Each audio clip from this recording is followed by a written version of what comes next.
Okay, so this is my Associated Electronics Element 24th scale brushed crawler. It's really awesome. The thing goes over anything. The tires are really nice. The rubber is beautiful. It's got a metal frame. Um, Regular polycarbonate body, which is actually pretty thick. I don't want to take this body off. Those little pins are so hard. So let's do a little crawling. This thing is really capable. The steering is not the best. Like the radius is a little pretty wide. But I'm sure that can be fixed with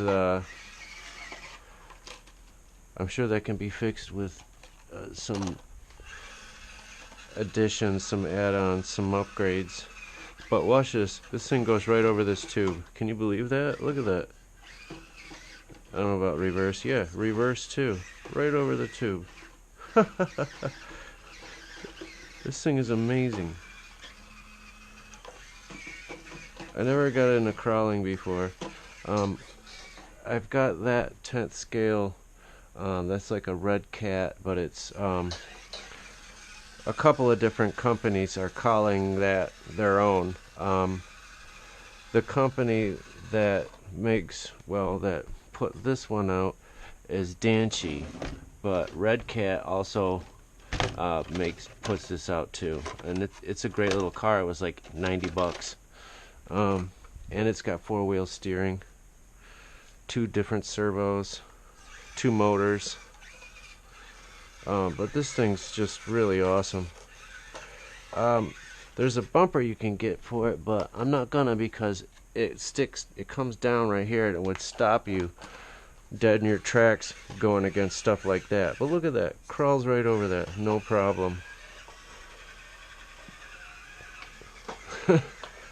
I couldn't believe it when I took this out to this stack of wood and it was tackling it. Look at this. Really great car. Let's try this box.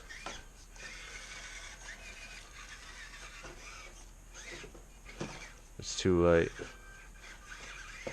Oh. I may need a... Oh.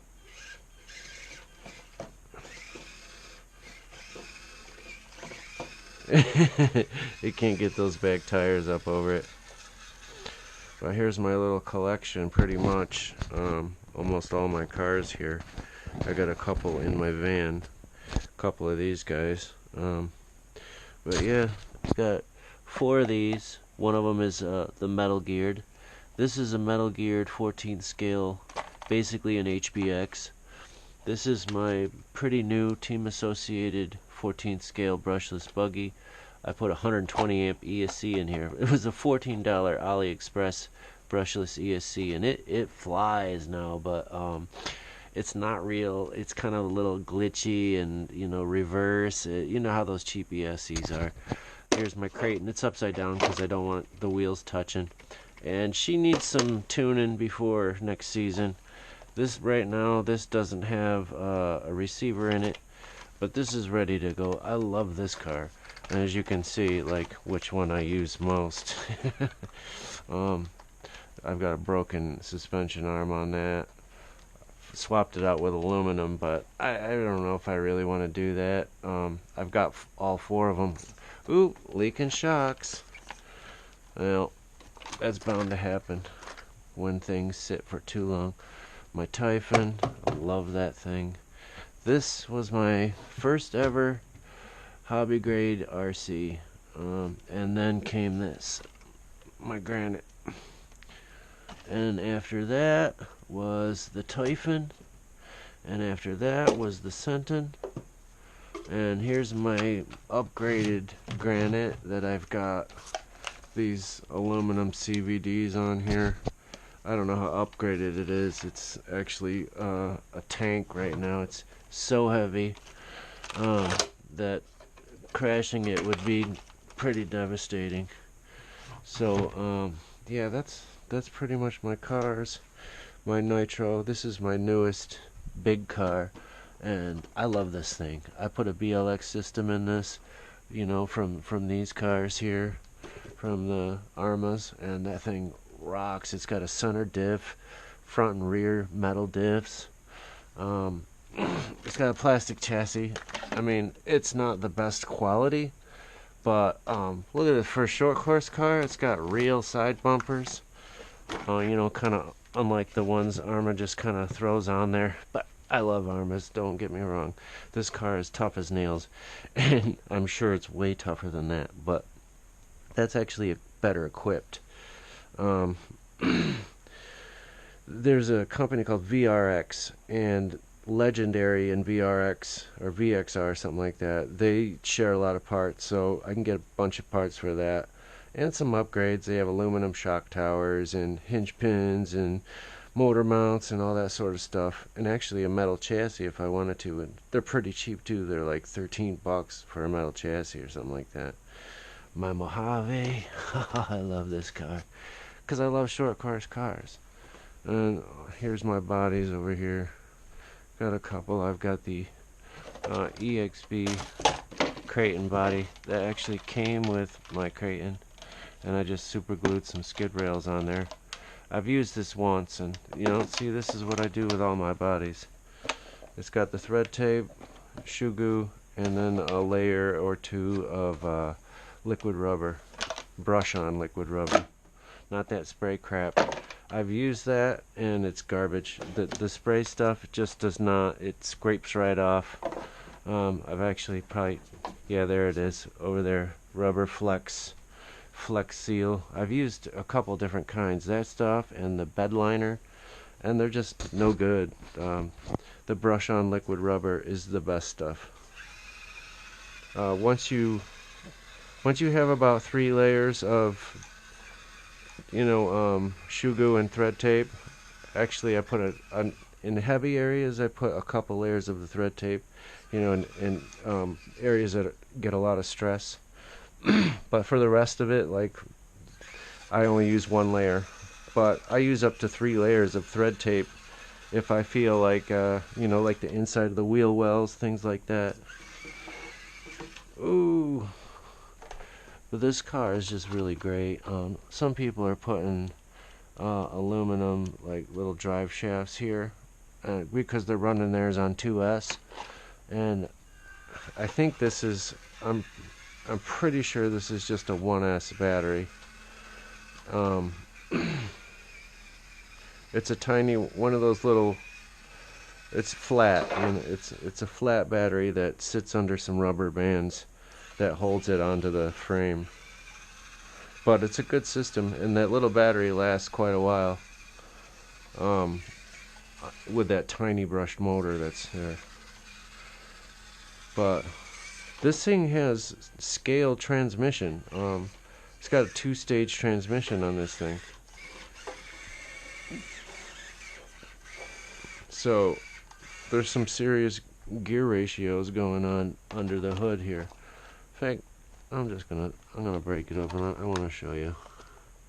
These little things go flying if you don't watch it. So, yeah, look at this. I'm getting the light here. Yeah, beautiful little. Right here's a big old gearbox, center gearbox, and then you have your rear differentials and front, but metal frame. That both the sides are metal. It's steel. It's not aluminum. That's actually aluminum. This in a steel, and no, that's not aluminum. It's steel. This drive shaft here is, but the two going to the diffs are plastic. Tiny little 3-wire servo. See that? It's a full-size servo wire right there. So that's the LiPo, and it's what's that say? 520 milliamp hour. Yeah, 1S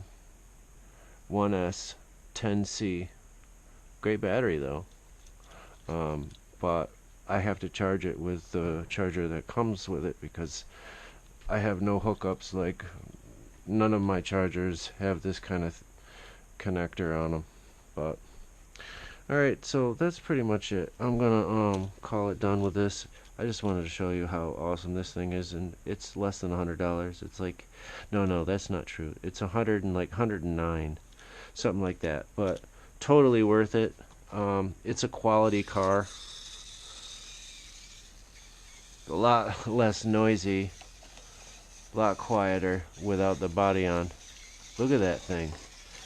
It's actually more capable without the body on too. This thing just goes, man.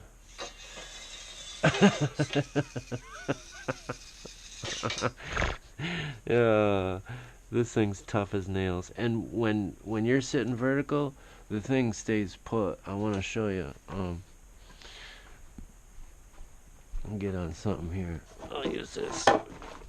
Let's see how. See what it just sits. It just sits there. Boom. I doubt it's gonna climb something that steep though. Let's give it a shot. I gotta get it off the.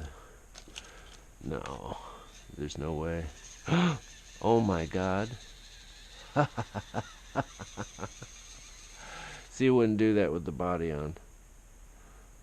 There we go. Straighten those wheels out. I think the body makes it a little too heavy. But wow, it cruises right up. It flies up, no problem. Oh wow. No, I don't have a angle gauge, but that's at least 45 degrees. Ooh. Wow. Amazing. Ooh. So, yeah, if you guys are into crawlers, and it's winter, so if you like playing with your cars and you don't want to freeze to death,